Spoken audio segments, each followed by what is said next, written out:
नमस्कार, मी उज्ज्वला. बी न्यूजमध्ये आपलं स्वागत. सुरुवातीला एक नजर ठळक बातम्यांवर. अखेर शेतकऱ्यांसाठी पीक कर्जमाफी जाहीर. 2 लाख रुपयेपर्यंतचं कर्ज माफ. 56 लाख शेतकऱ्यांना मिळणार 36,585 कोटी रुपयांचा लाभ. प्रामाणिकपणे कर्ज फेडलेल्या शेतकऱ्यांना मिळणार 50,000 रुपये प्रोत्साहनपर अनुदान. गव्याच्या हल्ल्यात शेतकऱ्याचा मृत्यू. शाहूवाडी तालुक्यातील शित्तूर वारुळमधील दुर्घटना. जंगली प्राण्यांचा उपद्रव वाढल्यानं शेतकरी भयभीत. महाविद्यालयातील वाद गल्लीपर्यंत पोहोचला. जवाहरनगर सुभाषनगरमधील टोळक्यांची सोमवारी मध्यरात्री गंजीमाळ परिसरात सशस्त्र दहशत. 17 वाहनं फोडली. जुना राजवाडा पोलिसांकडून गुंडांची धरपकड सुरू.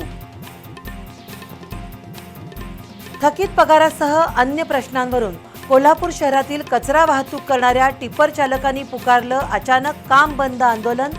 आयुक्त डॉक्टर राजेंद्र भारुड यांच्या आश्वासनानंतर आंदोलन स्थगित. आणि अश्लील फोटो आणि व्हिडिओ व्हायरल करण्याची धमकी देऊन 4 तरुणांकडून एका तरुणीवर लैंगिक अत्याचार. मुरगुड पोलिसात गुन्हा दाखल. न्यायालयानं सुनावली 6 जूनपर्यंत पोलीस कोठडी.